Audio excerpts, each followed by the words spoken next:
If for some reason we are not able to launch today, we do have a backup window opportunity tomorrow at the same time. So far, we are at T-minus 12.5 minutes and counting. All systems are go for an on-time liftoff. And with that, let's take a closer look at Falcon 9. You're looking at launch pad 39A at Kennedy Space Center with Falcon 9 getting ready for launch. Our rocket stands at 229 feet tall, or slightly taller than a 21-story building. Falcon 9 has 2 stages and also uses 2 types of propellants, which we'll talk a little bit more about later on the webcast. The bottom 2/3 of the vehicle is the first stage. It's designed to be reflown 10 or more times with minimal refurbishment in between flights. Today will be the 5th flight for this particular first stage, as you can see by the re-entry set markings on it. At the bottom of the first stage are 9 Merlin engines that will get Falcon 9 off the ground and up to the thinner parts of the Earth's atmosphere. The 2 stages will then separate from one another. The second stage continues to orbit while the first stage makes its way back down to Earth for its landing attempt at Landing Zone 1. If successful, this will be the 5th landing for the booster on today's mission. It will also mark the 70th successful recovery of a Falcon 9 first stage. As for the second stage, that's what you're seeing on screen right now. It will ignite its single Merlin vacuum, or MVac engine, about 2.5 minutes into flight. It's this engine that will take the NROL-108 spacecraft to its intended orbit. And speaking of the satellite, it's currently safely enclosed inside the 17-foot diameter payload fairing, which is that structure at the very top of the rocket. This protects the satellites from aerodynamic heating, loads, and contamination during ascent.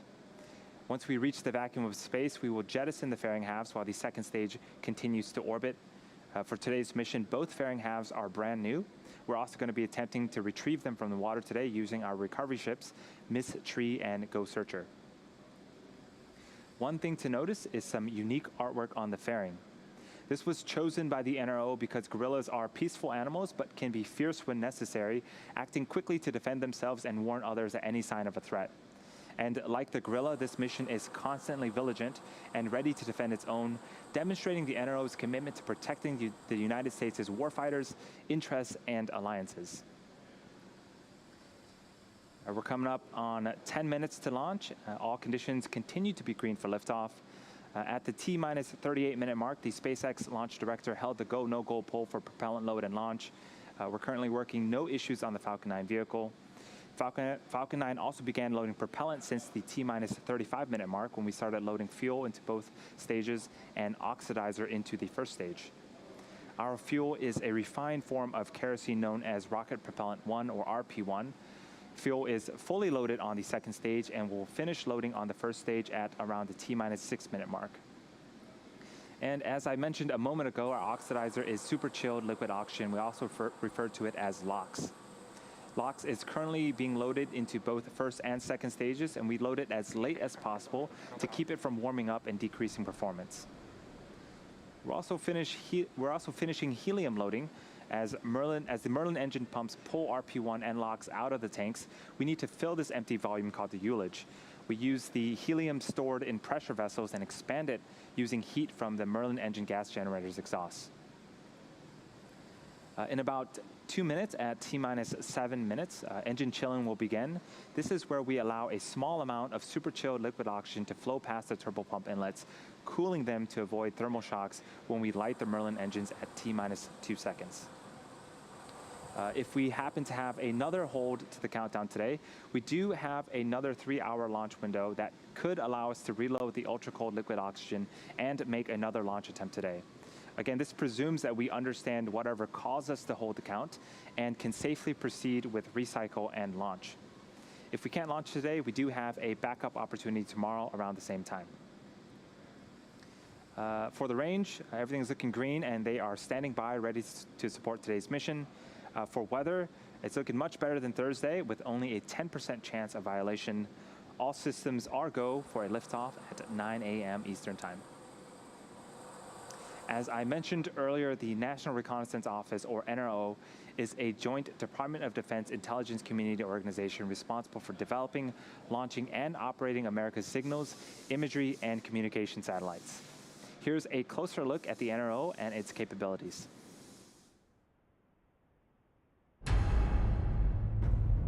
T-minus count of 3, 2, 1, 0. Ignition.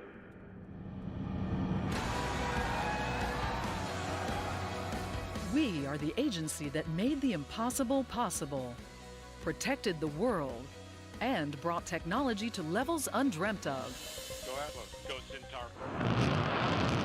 The race to space was a series of firsts, and we were there. We were the first to surveil our adversaries from the high ground of space, literally taking technology to new heights, watching our adversaries, guarding against the threat of nuclear war, and providing strategic advantage to our nation. We were the agency no one had heard of, because we worked in total secrecy. But we've stepped out of the shadows, and we are writing the next chapters of American space technology. We are the National Reconnaissance Office, the NRO, the world leader in our tradecraft, collecting top secret imagery and signals from space. Natural disasters threaten thousands of lives. Conflicts displace millions, and adversaries mount threats. We give advance warning, aid in the aftermath, protect our citizens, and safeguard RP1 load the is world. complete and is closing out. We are the only agency that develops these tools, partnering with the intelligence community, the military, and the best of private industry to drive innovation. We are the leader in space intelligence systems, the NRO. At the heart of it, our people. People who take satellites from idea to orbit, focusing talent and resources, developing, building, launching, operating sophisticated NRO systems that help us maintain global vigilance 24/7, 365. Small sats made possible by miniaturization, reducing costs and expanding possibilities. Large satellites with capabilities designed to answer our toughest national security questions. Pioneering achievements on the ground, where analysts bring it all together. How do we do it? By investing in the latest research and development, using augmentation, automation, machine learning, and artificial intelligence, employing acquisition strategies to encourage competition, enabling us to work with the industry's best and brightest, like-minded people, committed to technology without limits.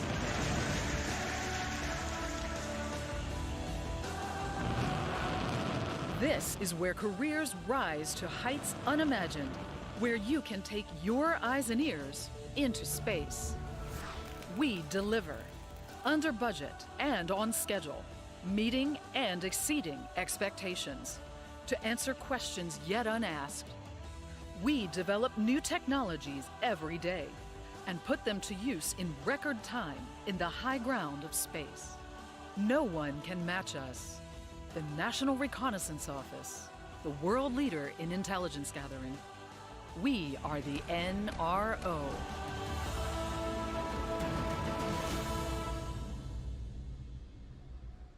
We are just under 4 minutes from liftoff.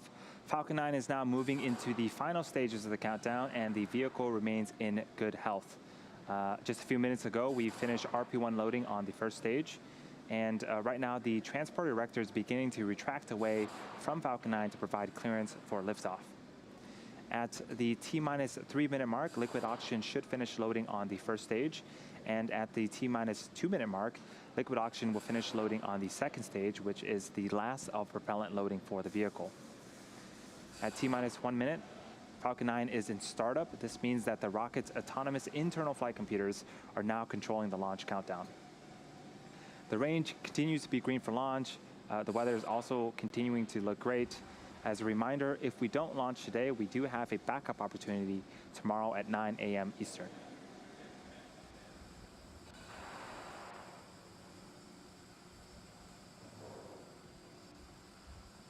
For those of you just joining us, this mission is for the National Reconnaissance Office.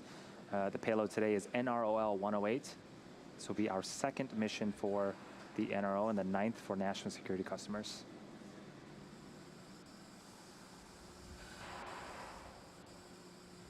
You can start to see some white clouds forming around Falcon 9. That is normal for us. That is condensed liquid oxygen. As that super chill liquid oxygen reaches the warmer ambient air temperatures of Florida, it starts to condense, and that's what you see on screen right now.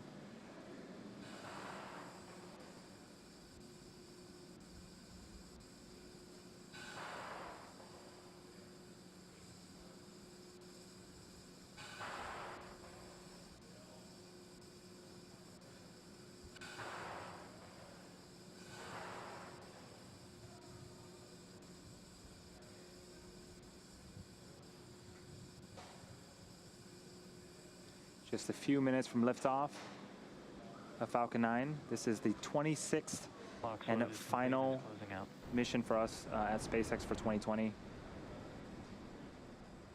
Just heard the callouts that LOX loading has now completed.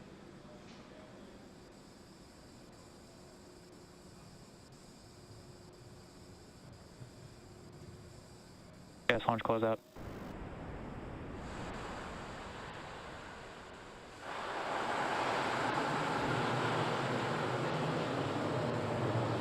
In about 15 seconds, Falcon 9 is in startup, and both stages will begin to pressurize for launch. And then shortly after that, we should hear the launch director give the final go for launch and liftoff.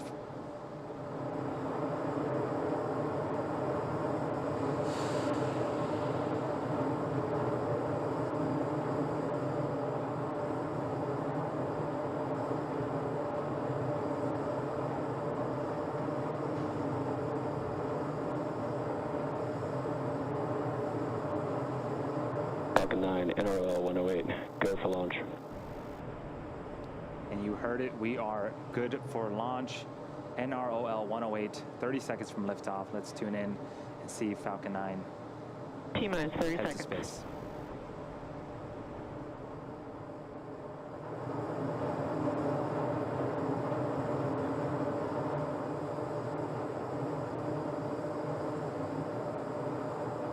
T-minus 15 seconds.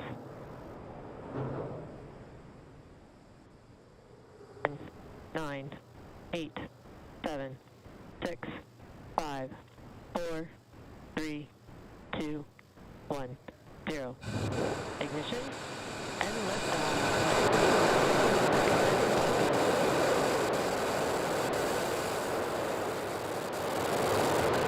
Vehicles pitching downrange. Stage 1. Stage 1 chamber pressures are nominal.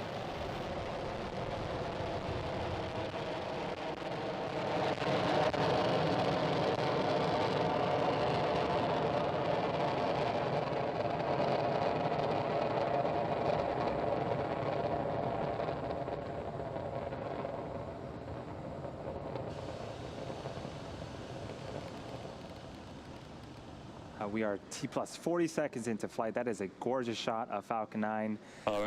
We are in the middle of the NROL 108 mission.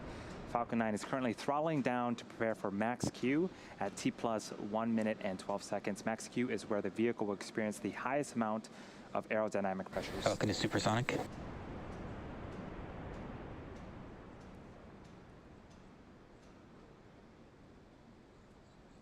Maximum aerodynamic pressure. And we've passed max Q. All is looking good with the stage 1 trajectory. In about a minute, we'll have 5 events happening back to back. First up is main engine cutoff. We also refer to that as MECO. This is where all 9 Merlin engines on the first stage will shut off to slow the vehicle down in preparation for the second event, stage separation. During stage separation, the first and second stage will separate from one another. The third event is second engine start, or SES1. This is where the single Merlin vacuum engine on the second stage will ignite. The fourth event is boost back burn for the first stage. And the last of these 5 events is fairing deploy, where we will jettison the nose cone at the top of our second stage. A reminder, again, we won't be broadcasting the fairing deploy at the request of our customer, but we should get audio confirmation of it.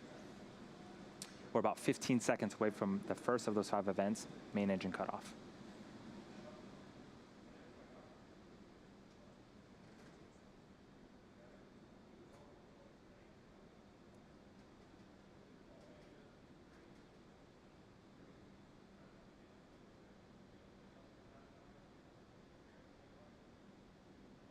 stage separation confirmed. Main engine cut off.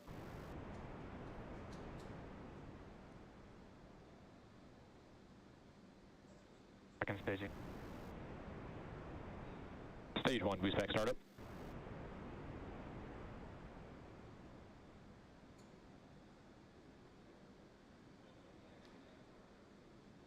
Fairing separation confirmed. And we just got the auto confirmation that fairing separation has been confirmed. On the right-hand side of the screen is a view of the first stage performing its boost back burn. That is a great shot. In a couple of seconds, we're expecting that boost back burn to be ending on the first stage. Stage 1, boost back shut down. And there it is. T plus 3 minutes and 20 seconds into flight. Everything's looking great so far. With the boost back burn done, our first stage will be attempting its land landing in just a few minutes. Acquisition of signal, Bermuda. Land landings have a number of advantages over water landings. First, they are not subject to ocean storms that might affect the drone ship. Secondly, landing on land significantly streamlines post-launch processing of the recovered first stage. We'll be able to refurbish boosters right here at our facilities at the Cape, rather than waiting for the drone ships to return to port. And these types of efforts support our future goal of a 24-hour turnaround from landing to reflight. So on screen, both of those views are of the first stage. The left-hand side is a view from the top of our first stage, looking downward, and the right-hand side is a tracking shot from the ground as our first stage makes its descent back towards Earth. Acquisition of signal, New Hampshire. Those periodic plumes of gas that you're seeing, that's nitrogen gas from our attitude control systems. Those help to orient the Falcon 9 first stage as it returns back to Earth. In order to land, the first stage has 2 more burns left. Next up is the entry burn, where 3 of the Merlin engines will reignite. This helps to slow the stage down as it re-enters the upper parts of the Earth's atmosphere. We're about 90 seconds away from that second burn.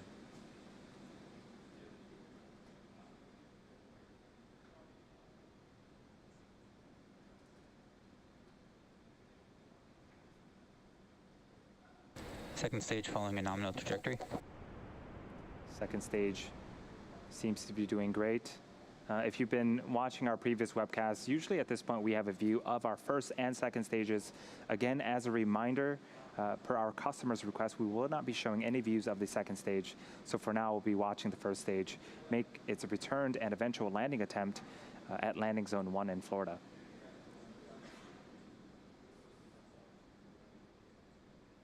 Just under a minute away from the second of 3 burns. You can see that our hypersonic Griffins have also deployed. Those are the honeycomb-like structures that you see on screen right now. Those help to guide the rocket back during its descent as well.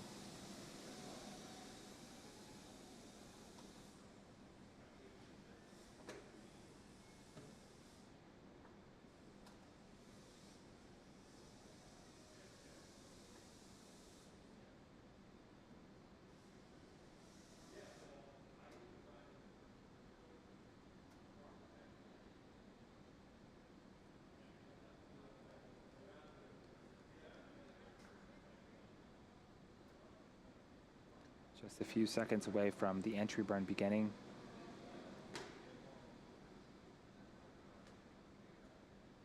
Stage 1 entry burn startup.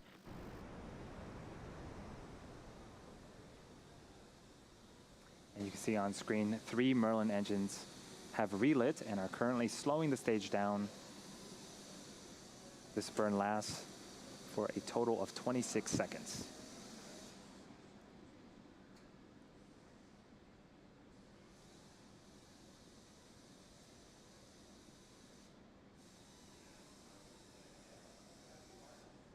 Stage 1 entry burn shut down.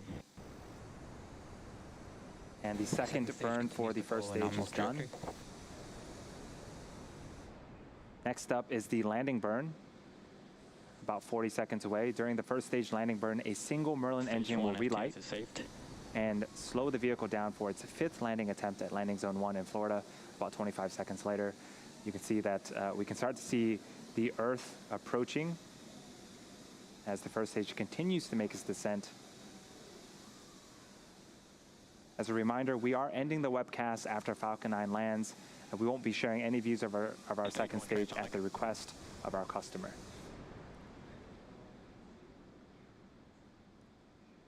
Stage 1 landing burn startup. There's that single engine relight. Here comes Falcon 9 for its 5th landing attempt Stage 2 at landing FTS zone is 1. saved.